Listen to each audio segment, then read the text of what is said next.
Hello everyone, welcome back to my channel. My name is Christy and I'm a second year PhD student studying English literature at the University of Westminster, and today I'm very excited to announce a new series on this channel which I am calling the Gothic Imagination. If you don't already know, I have a master's degree quite literally in the Gothic Imagination. That's genuinely what is stated on my diploma, and that encompasses Gothic literature and film. Primarily within this channel, I will be focusing mostly on literature, but film will definitely be involved, I'm sure, down the line. But the things that you can expect from within this series include book recommendations, specifically within specific subgenres in the Gothic, as well as introductory type Gothic recommendations and tangent genres such as horror and the weird, which will absolutely be playing a role within this series, as well as video essays and lectures in relation to various literary theories, but also the histories around certain elements in the Gothic, again within literature, film, but also potentially even more widely in terms of culture. I will also be hoping to include some videos such as reading vlogs for some read-alongs in relation to classical Gothic texts, witnessing my experience and reactions to reading those texts, as well as some potential vlogs going on trips to locations that have been inspirational to specific texts and how the environment has influenced this atmospheric nature within the genre, and also then as a mode in more contemporary takes on the Gothic. So I'm really excited that today's inaugural episode is going to be book recommendations surrounding the queer Gothic in honor of Pride Month, of course, so happy Pride. And we're going to dive straight in. I'm not going to actually speak in a whole lot of depth about each of these texts because I have nearly 30 to get through, and if I did that, this would be incredibly long.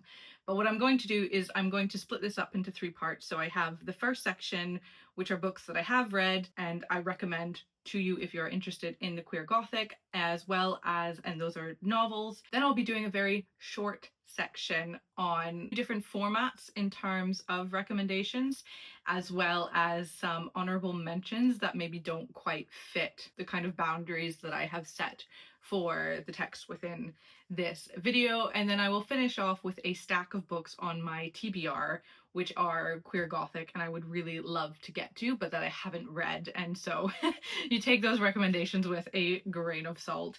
But without further ado, we're going to dive straight in. So I had to start this particular recommendation episode with none other than Carmilla by Joseph Sheridan Le Fanu. This is a canological Gothic text. It is a text that inspired Bram Stoker to write Dracula, and so it is not the first vampiric text, but it is definitely the most influential.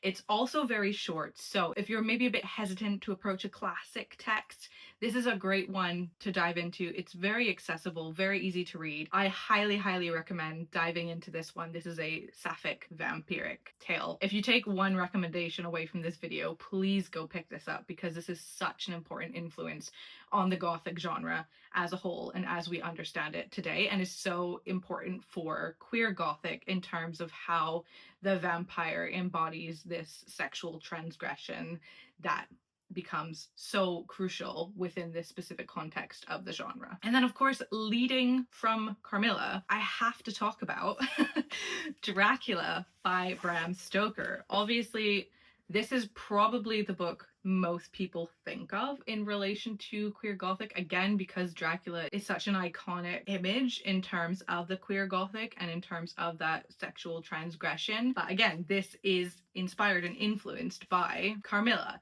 and this particular story and narrative is again going to reappear in some other recommendations because it is reimagined and reworked so often, typically from a sapphic perspective in relation to, or maybe that's just what I read, in relation to the brides of Dracula, and also speaking a lot to empowerment in terms of contemporary social context within these reimaginings. And then continuing on with that thread of Carmilla's reimagining. Another which I'm recommending to you is A Dowry of Blood by S.T. Gibson. This is very much along those lines of reclaiming control over one's bodily autonomy and also exploring sexual desires in a wide variety of contexts. This is a beautifully dark romance novel, but also trigger warnings for this going into it regarding abusive toxic relationships, and there is quite a lot of violence in it as well. So just if you have any concerns regarding that, one, I think you need to be approaching the Gothic genre in and of itself with a bit of foresight in terms of researching certain texts, because these are the types of thematics that you are going to run into more frequently. But this is fantastic and I absolutely adored reading this. And now we're going to put aside the Carmilla and Dracula thread for a wee while and move on to a reimagining, a reworking of Mary Shelley's Frankenstein. This is a really fun reworking in that it also brings in Mary Shelley herself as a character within this context. There are dinosaurs and it's absolutely incredible. If you love fossils as well, this is such a joy to read, and it is so gothic and it has so many nods to Frankenstein, but it is queer in relation to the relationships that are developed between characters, which are also taboo within the context of society that they are within, and how they explore that. And I just love this. It is Our Hideous Progeny by C.E. McGill, and also C.E. McGill is a queer author themselves. Do go check this out if you're interested in dinosaurs, Frankenstein, Mary Shelley, and queer sapphic relationships. Then continuing on with a thread of reimagining and reworking of certain texts, I have included here a recommendation of Daisy Johnson's Everything Other, which is a retelling of a specific text, which I'm not going to say what the retelling is, because actually if you go into this, then the twist is a lot more impactful rather than if you already know the what it is retelling. And I had completely forgot that it was a retelling before I was reading it. So just know that it is a reworking of something that isn't necessarily considered gothic, but more tragic, and is very classical rather than gothic in terms of genres. This is set on a canal with a child and a very complicated relationship with their mother. The language within this book is so stunning. I remember listening to it as an audiobook first, which was fantastic, but I've read this about 3-4 times. One of my chapters of my master's dissertation was about this book. I absolutely adored this. Again, just the way that Johnson plays with the linguistics within this is so intriguing.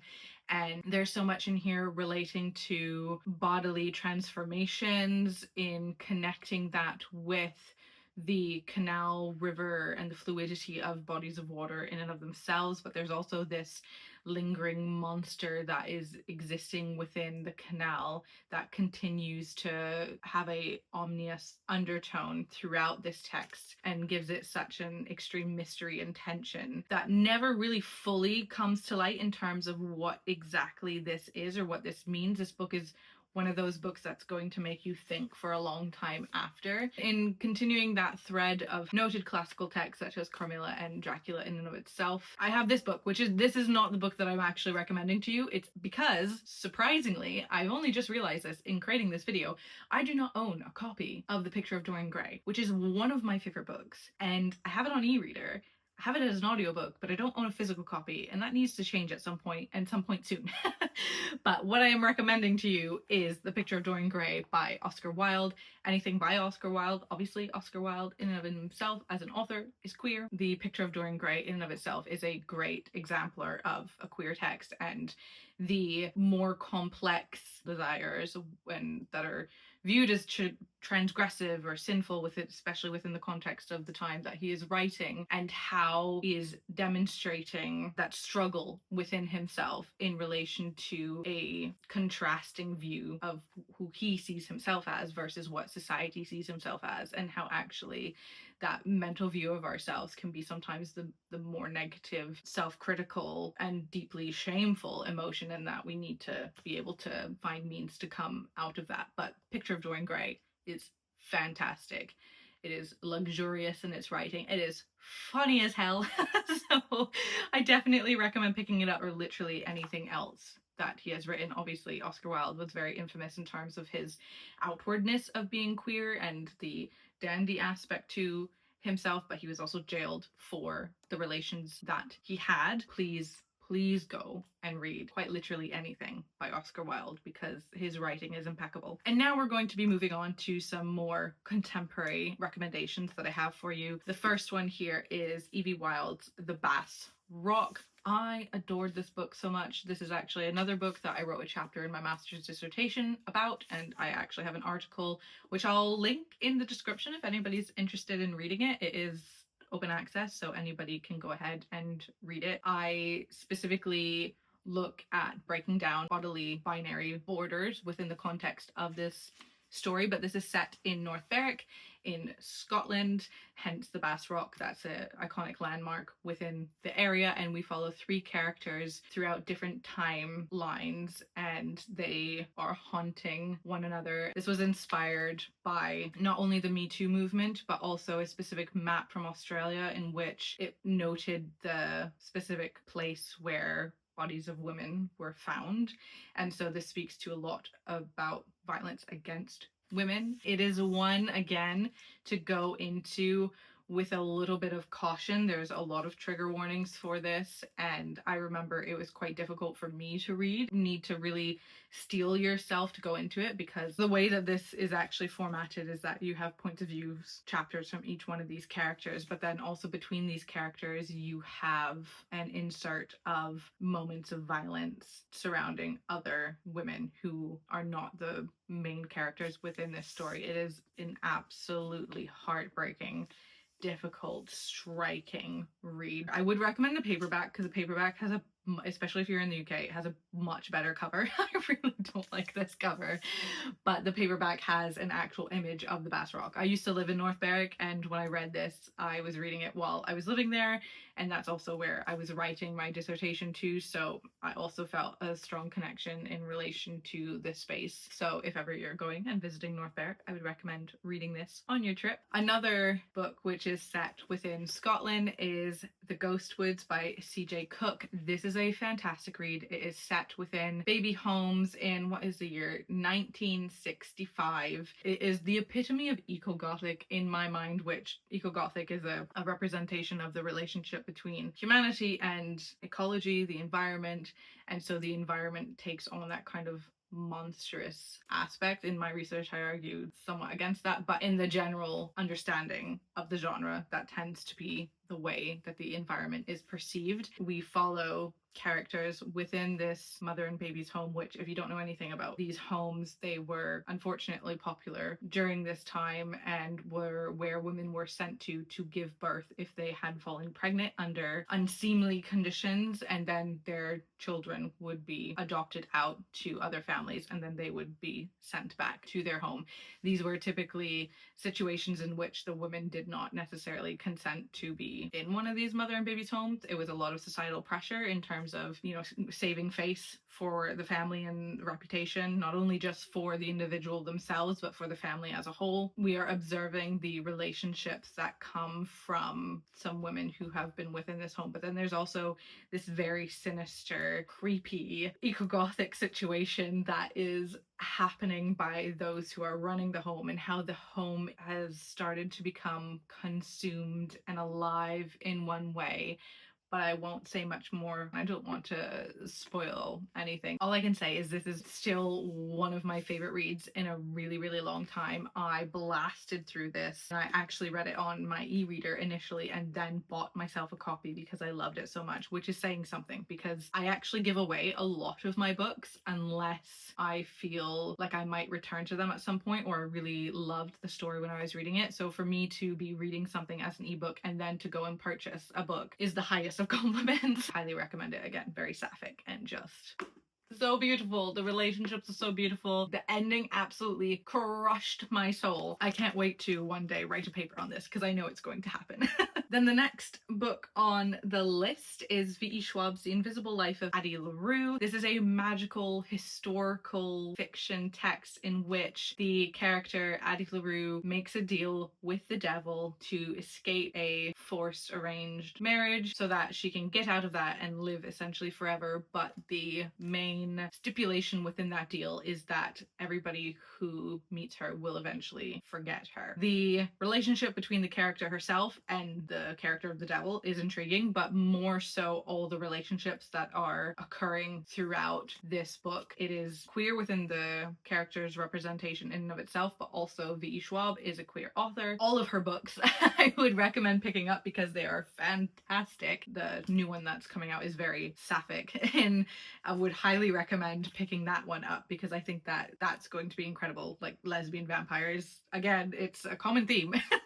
And is one that is typically done really, really well. So I can't wait to pick that up by her. But this one is a book that I genuinely recommend to literally everybody. I will have mentioned it in previous videos. This just feels like a book that anybody can enjoy. There are still some trigger warnings. This is just such a beautiful book, and is one, like, I've read it a few years ago now, and it's still one that stays with me and one that I know I will want to reread at some point. And so unlike anything else that I've read by V. Schwab, recommend this to literally everybody if you're not sure that the Gothic genre is for you. Again, this is magical historical fiction is the definition that I gave this book, and it's not Gothic in the sense of the genre of the Gothic, but it's Gothic in terms of the thematics that it is touching on, but also some of the motifs that are being used, but it is not Gothic in the sense of the genre. The next one that I have here is Lost in the Garden by Adam S. Leslie. I think this only came out last year, and this is published by Dead Ink Books. This cover design is what really pulled me in to purchase it. It is very fever dream, folk horror vibes. It's about three characters who are on a journey to go to this town called Almonby. They've been told their entire lives nobody goes to Almonby. Like, if you go to Almonby, you never come back. And so it's the journey to get there, and then also what happens once they are within this space. It is a book about friendship. It is a book about unrequited love.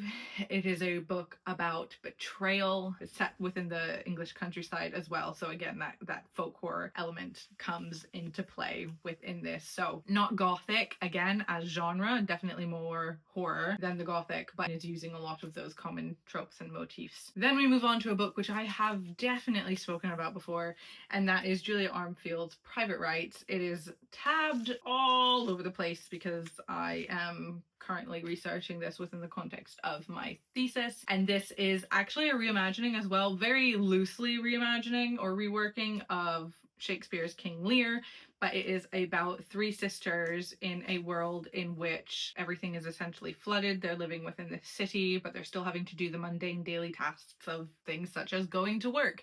And how do you do that when you are flooded and having to get there by boat or powers down, etc.? And like, what's the point of going to work when the world is falling apart around you? But then also, interestingly, exploring what's the point of relationships and loves within the same context. Like, how can we learn to love when the world is crumbling around us?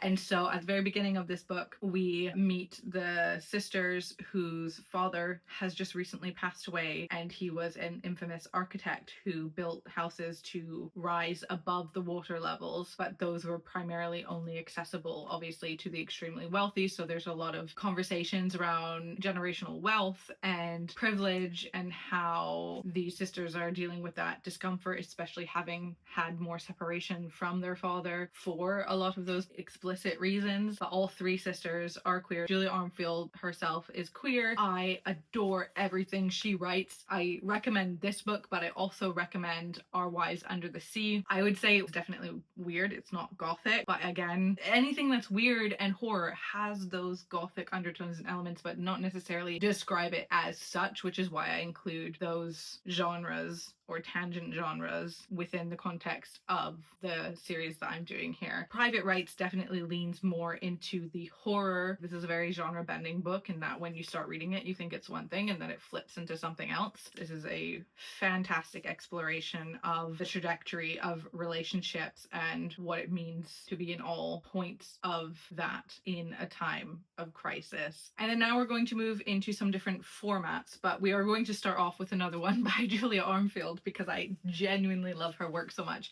This is her short story collection, Salt Slow. Again, lots of explorations of bodily transformation and desire. This was her first publication in terms of starting off with these short story collections. She really likes water and the fluidity. That is something that I've spoken to in relation to my research and how a lot of queer texts deal with fluid spaces or are set within the surrounding environment of fluid spaces and bodies of water in particular. And then another one which is not actually a short story collection, but I've included it within the short story collection because it reads like a short story collection, and that is Luck and Booth by Jenny Fagan. There are a large variety of diverse LGBTQ plus character representations within the context of this novel. Essentially, this is about the devil's daughter arrives at a tenement building in Edinburgh and ends up putting a curse onto this specific building. It's following a wide variety of characters who are living within the tenement building itself, and as this curse continues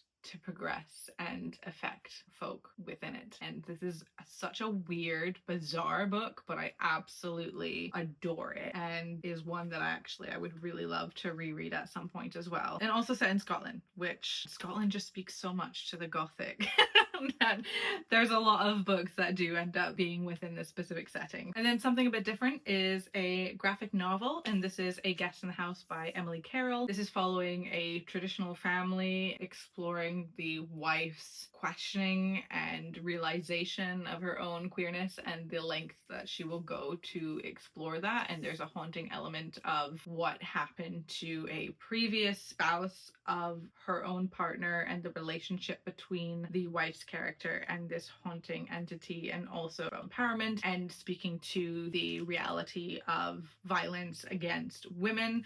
The art within this graphic novel is absolutely incredible. There's a lot of these darker tones with sort of a small tint of color, but then there's also a bursts of color that come through depending on where we are in terms of the characters. Like, absolutely stunning. And I'm going to move on to my little special mentions, if you will. One of them is definitely Gothic, and it is definitely one that I do recommend, but it is also one that is quite controversial and not a book for everybody, and that is Poppy Z. Bright's Lost Souls. This is a cult classic within the Gothic. Again, very vampiric, very sexual. There's a lot of controversy in terms of the relationships that are explored within this text for a variety of reasons. If you're somebody who is really interested in understanding the historical development of the queerness within the Gothic, this is one that you definitely need to read because it is very influential within the context of the genre. It's a cult classic for a reason, but also if you're not very familiar with this text, please do read up on it before going into it because it is not for everybody.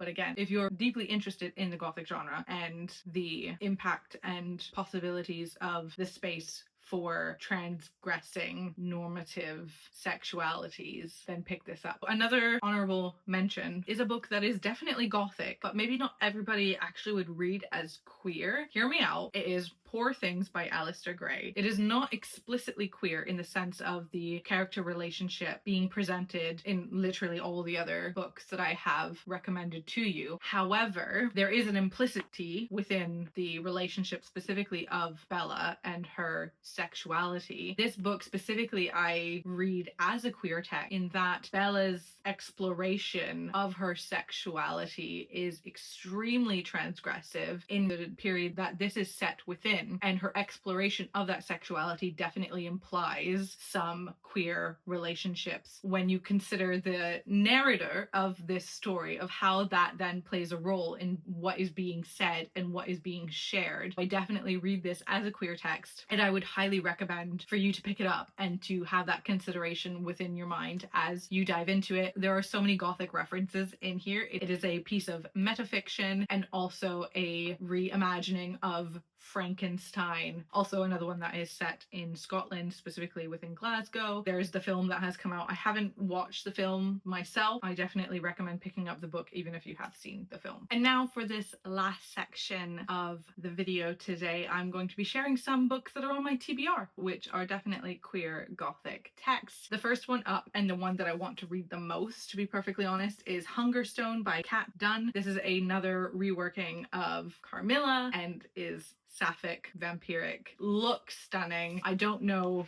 much about it other than the fact that it seems that hunger and desire is at the forefront here. Then we have The Deathless Girls by Kieran Millwood Hargrave. This is a reworking, reimagining of Dracula's Brides. Again, very sapphic, and this is actually a YA novel, so that's something that is really important, is to have these novels in these spaces for showing these different relationships for YA audiences as well. And then we have Jeanette Winterson's Frankenstein, which is obviously a reworking, reimagining of Frankenstein.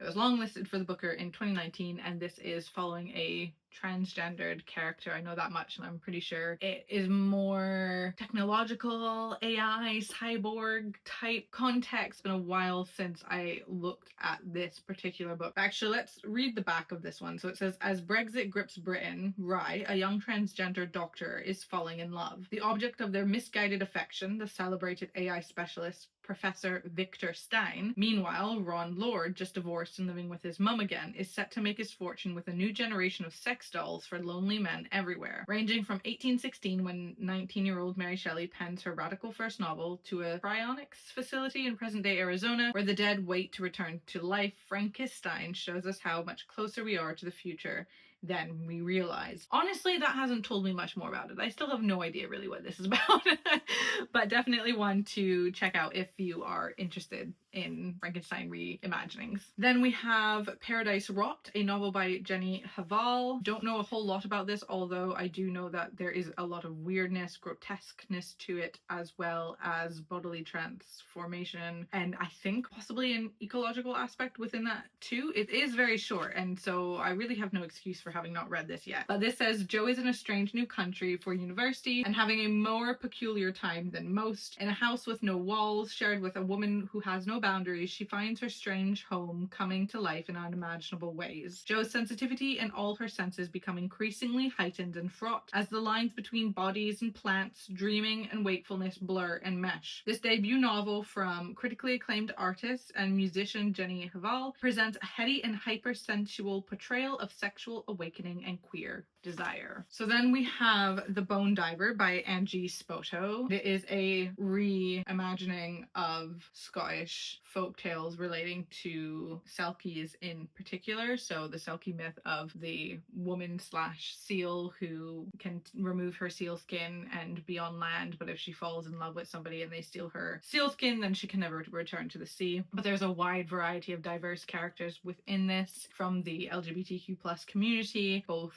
in terms of romantic relationships but also friendships, and this is actually a YA novel. The premise behind this is that essentially the main character comes from a family of seal hunters, but the main character has actually fallen under a curse in which she is unable to hunt the seals. It is very gothic both in the thematics but in the tone of the text. Like, this is 100% described as a gothic novel. This is one that I started reading and then put down because I was going to read it for research. Quickly realized that I wasn't going to be exploring YA within the context of my thesis, and so it's not applicable, but it's definitely one that I think is interesting. But I love a gothic text that is set on the coast by the sea. I want the roaring waves, I want them crashing, I want the cliffs, I want the crumbling mansions and houses and castles. You know, I love the very classic motifs of the Gothic, and so I'm really excited to eventually get into this one. Then the next one that I want to mention, which is again one that I started reading, and I do think that I got maybe about 100 pages in or so to this before I put it down, just because I was in a reading slump and I was struggling to get into anything. It's one that I want to pick up again because I was enjoying reading it. I don't remember what the premise of the book is actually about, so let me just read this one as well. Joanna Calote lives alone in the woods of Vermont, the sole protector of a collection of rare books, books that will allow someone to walk through walls or turn water into wine, books of magic. Her estranged older sister Esther moves between countries and jobs, constantly changing, never staying anywhere longer than a year, desperate to avoid the deadly magic that killed her mother. Currently working on a research base in Antarctica, she has found love and perhaps a sort of happiness. But when she finds spots of blood on the mirrors in the research base, she knows someone is coming for her and that Joanna and her collection are in danger. If they are to survive, Esther and Joanna must unravel the secrets their parents kept hidden from them. Secrets that span centuries and continents and could cost them their lives. This is one for the book lovers, that kind of dark academia almost type vibes in terms of the book element. And there's obviously a character who is on a research base, so she is a researcher. It must be out in paperback now as well, which would be a lot more affordable because hardbacks are expensive. You've made it to the end of the video. The last book that I want to mention is Plain Bad Heroines by Emily M. Danforth. So I actually don't know a lot about this book because I bought it ages ago and the size of it has put me off from reading it because I'm terrified of big books. I'm getting over the fear, but I know that there are queer characters within this and also that it touches on dark academia. I think there's a lighthouse in there. I don't know much more than that. So if you're interested in any of those contexts, this is definitely one that I would say to go and look into if you haven't heard of it already, because I've only heard good things about it. That is all the books that I had to share with you today. I hope you have been able to take away some recommendations that you maybe want to pick up this month in honor of Pride Month or just at any time of the year. But definitely, I really encourage you to try and pick up at least one book this month that is written by a queer author or that includes the LGBTQ plus community within the context of the story. If you have any recommendations of queer Gothic text that you love, that you would like me to read, or that you would like to share with others in the comment section below, please leave a comment and let us know about that book. Also, if you've read any of these and have any thoughts on them, please do share those too. If there are any books that I have shown to you today that you would like me to speak about in more depth, please let me know, because I have so much to say about a lot of these books and I don't feel like I can always go into great depth, especially when I have so many to cover. So if there's anything you want me to do in more depth, feel free to leave a comment, because I will also be incorporating those into the Gothic Imagination series, where there will be some episodes in which I review specifically only one book or maybe just a handful of books and in a lot more depth and speaking to specific critical analysis with a Gothic lens on those narratives. I hope you're excited for the new series ahead, and I'll see you next time. Bye!